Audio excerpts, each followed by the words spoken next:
Hello lovelies and welcome back to my channel. I'm Becky and today I'm going to be showing you what's in our spring morning basket. You know, you've seen these videos before. I love to put together the morning basket. This is a way that I can share nature ideas, read alouds, all sorts of gorgeous things with my kids. It's usually seasonally themed. I like to pick themes from nature and sort of use that as a starting base for these morning baskets.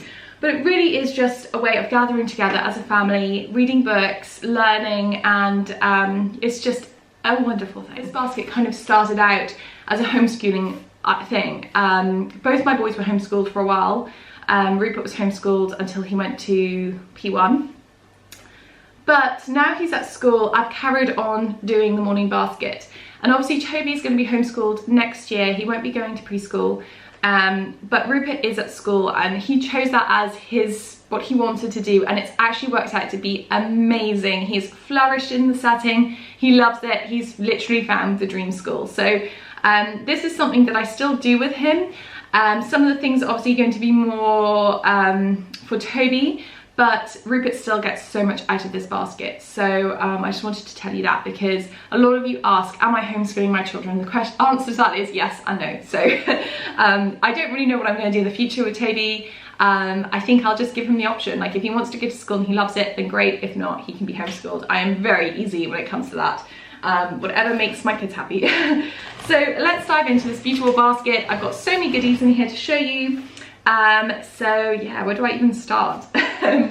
I'll start at the back. So like I mentioned, I absolutely love to do a bit of a nature theme around the morning basket, and for this part of spring, so we're talking early spring at the moment, I've gone for frogs. My boys love frogs. We have plenty of frogs spawning in the rivers and everything around the farm, and I thought it'd be a great one to dive into. So some of these are library books, some of these are books we already have, so you might recognize them from previous videos. The first one I've got here is the RHS How Does a Frog Grow? This is a lovely hardback book that has plenty of facts about frogs. It's got really engaging flaps and clear pictures. The reason I chose this is I wanted a book that had photographs of frogs, and this does, which I really, really like. I do love a good illustration too, but sometimes I think with nature things as well, it's quite exciting to see real pictures of tadpoles and real pictures of frogs. So yes, lots and lots to see. And we've been reading this quite a bit already. Look at that fantastic big picture of a jumping frog.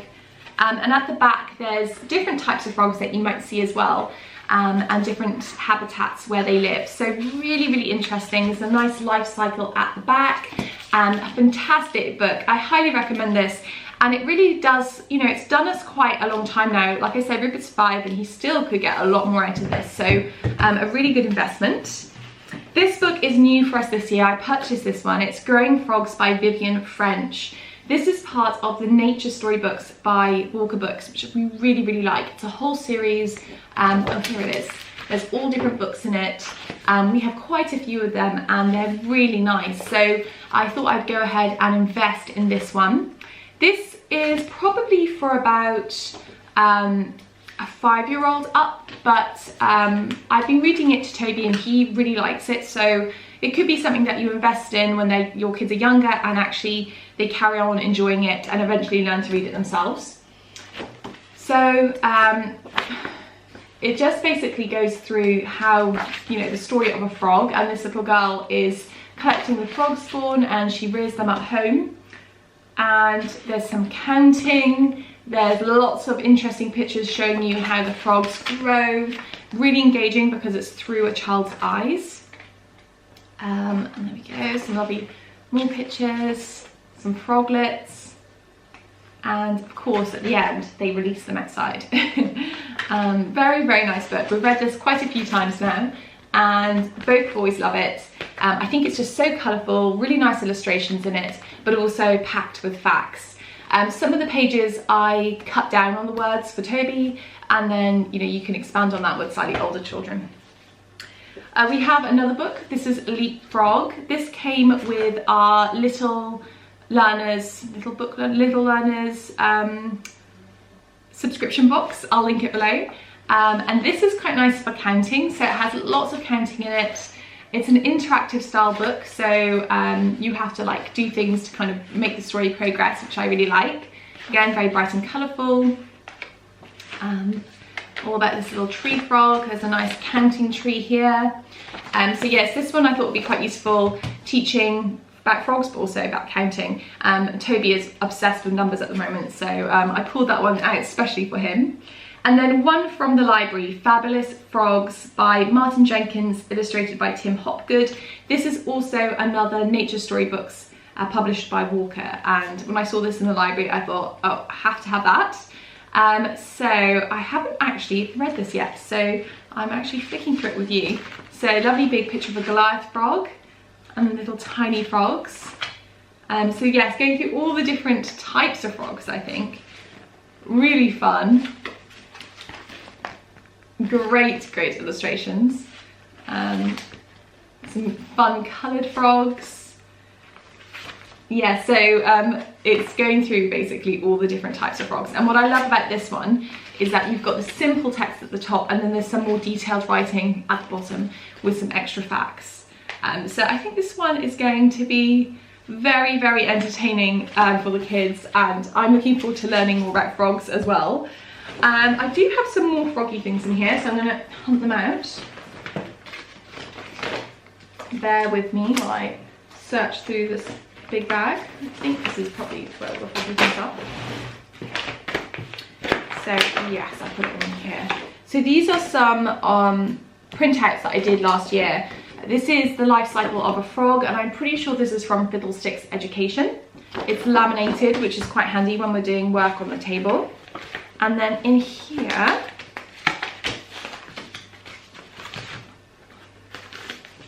I've got my beautiful flashcards. Again, I'm pretty sure these are Fiddlesticks Education. So these are all the different things you could see in a pond. Of course, we have the frog, we have ducks, we have water voles, newts, great diving beetle. I love these. Again, I got those laminated, and this is quite fun. This is a pond scene. Again, I laminated it, and it's got all these different things that you place in them.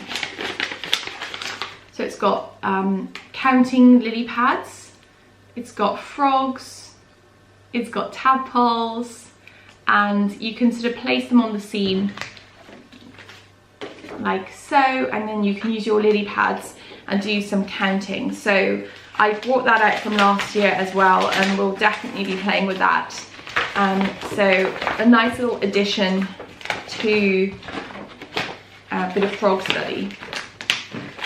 We also have some fantastic froggy sort of plastic study items. I don't really know what to call them, but they're really useful actually when you're laying out the frog cycle. You can lay these bits on the frog cycle, and it really helps the kids learn. So we've got like froglet, there's like a plastic tadpole, a tadpole with back legs, the frog spawn, and there is, yeah, there's a frog in here as well.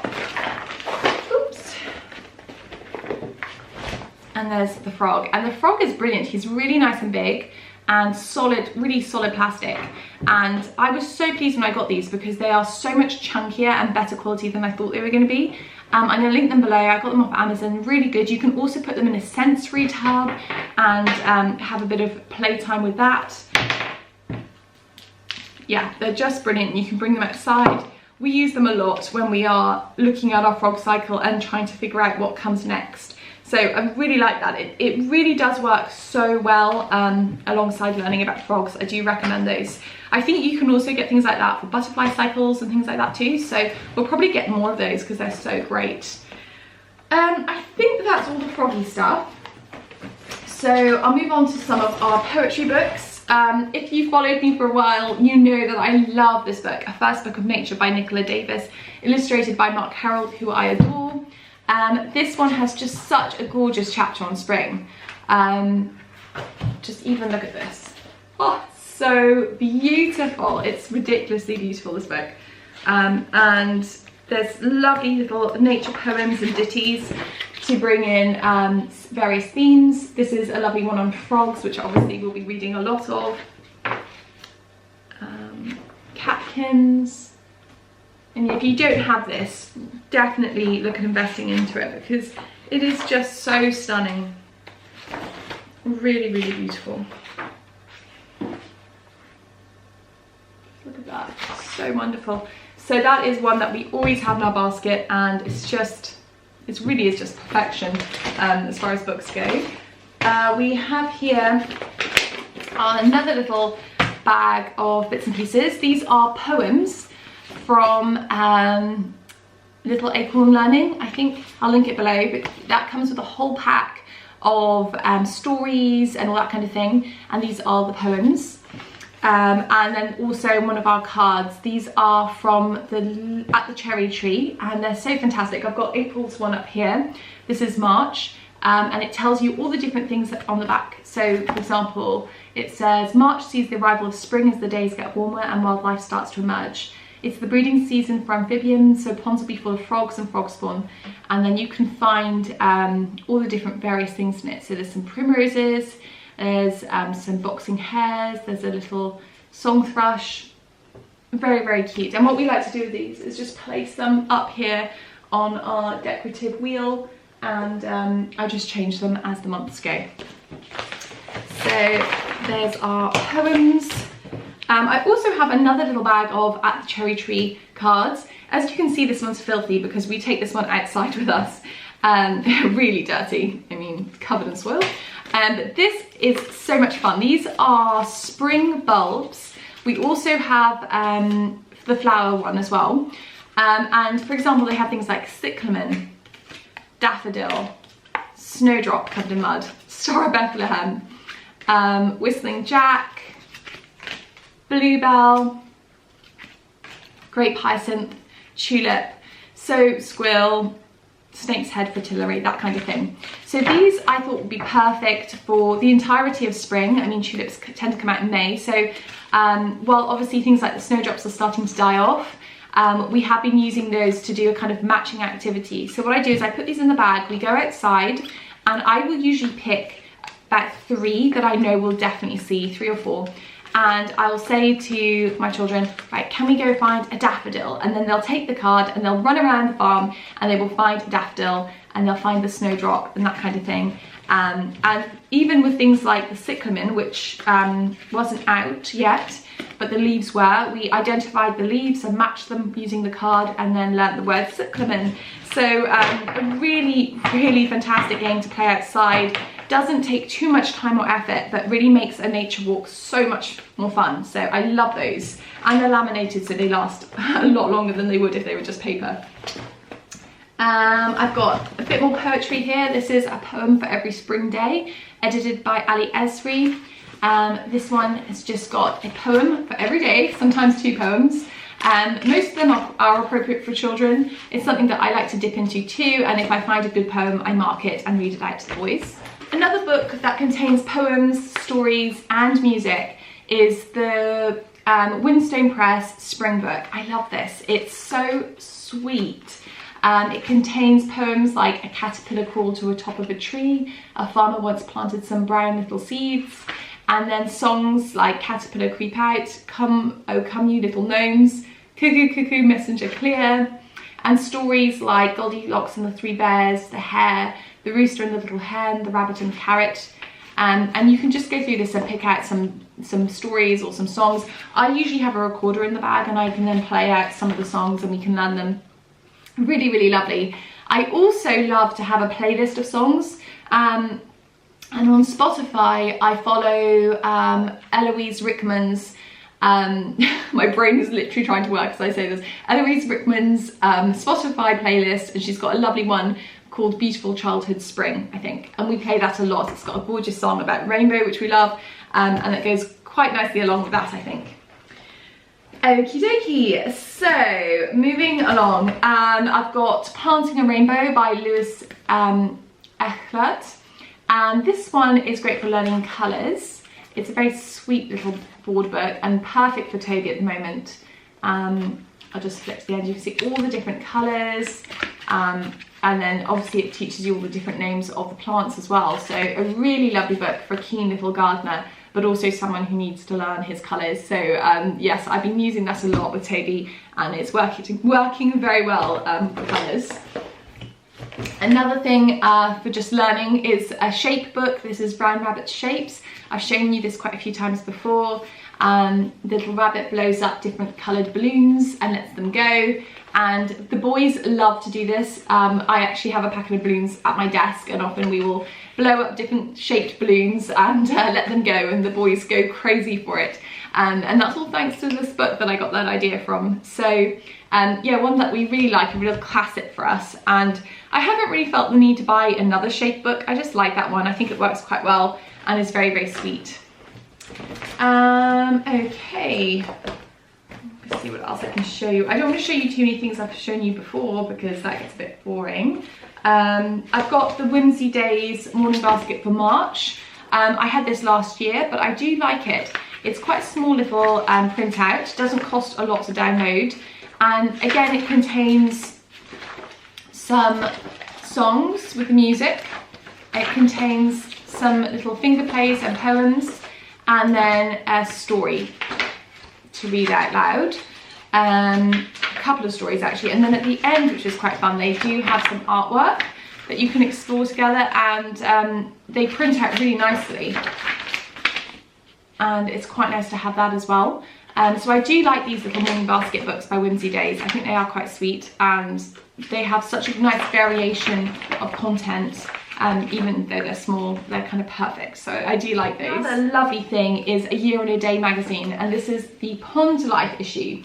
Now, A Year in a Day is a seasonal Waldorf magazine. It's printed in the UK, but you can get it in the US as well. It is very, very sweet, and if you haven't bought this yet, I do recommend subscribing to it. It is incredibly charming. There's all sorts of things in it, so they obviously follow a theme, like in this case frogs and ponds. There's poems, there's stories, there's games, there's learning about letters, lovely thing on frog skins, that's another game. How to make a beanbag toad, which is a really nice little craft for any child that's able to sew. I remember making one of those at school. Differences between frogs and toads, a gorgeous page on all the different things you see in a pond, another story, and then there we go, W is for willow warbler. So a very Waldorf approach to learning the alphabet and that kind of thing, and then a recipe at the end. So almost like a curriculum in its own right, to be honest. Very, very beautiful. We've got quite a selection of those now, but we'll definitely be dipping into that particular one for this basket.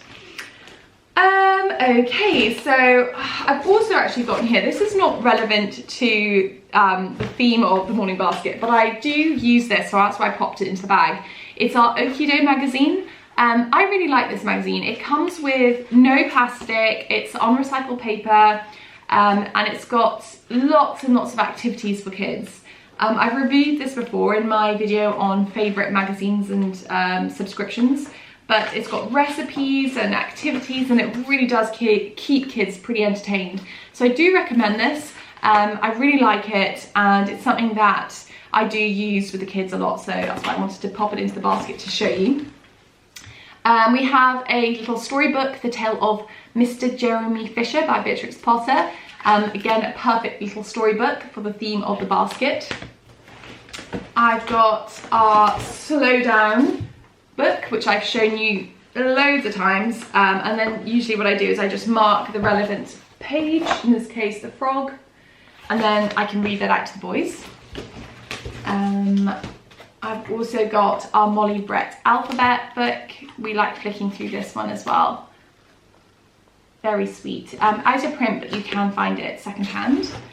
And these are quite fun. So some of you will know that sorry, my chair is like super squeaky. Some of you will know that I love yoga, and I do have a daily practice. And I thought it would be quite fun to get the boys some yoga cards so they can join along, because they are quite conscious of me doing yoga and all the different poses. And these ones I thought were just charming. They're Enchanted Wonders A to Z cards, inspiring yoga activities to elevate your child's self-expression. So it comes in a sweet little box like that. and there are lots of different like play cards, which I haven't used yet. So there's loads of those which I haven't got to. But then each letter has a yoga pose. So this one here is famous frog, and yes, the yoga poses which would usually have a name that we would recognize have a name that's suitable for children, which I like. And then on the back it has a kind of prompt. So this one says, "Hello Mr. Frog, what song will you sing before jumping into the mysterious pond? What does it sound like? Who will feel happy when they hear your song?" So just something kind of fun on the back. Then we have Happy Hedgehog for baby pose. And then again another prompt about movements. More play cards. Sailing Swan. But yeah, I thought these were just fantastic. They are really colourful and they're diverse, which is brilliant. Lots of fun ideas of how you can incorporate yoga into a child's practice. So really like those. They're so fun just to even take out and just look through. They're made of good quality card, they're laminated.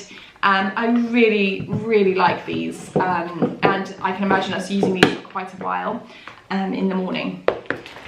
I also have some other cards in here. These are the Lots to Spot flashcards on the farm by Miles Kelly. Now these are really useful for teaching kids how to count, and I have two little boys who love farm, like anything to do with the farm because we live on one. And these are brilliant because obviously they're quite simple flashcards here. So you've got tractor, and you could talk about all the different things like, you know, it's a green tractor, what colour is in the wheel. But what I like on the back is the fact that they have counting. So 8 green tractors, and then you can count all the different tractors together. Same here, you've got llamas, and on the back you count them, and the same with the sheep. So, and there's also on each one you spot the odd one out. So I just think these are really nice. They're very thick, very chunky. There's loads of them.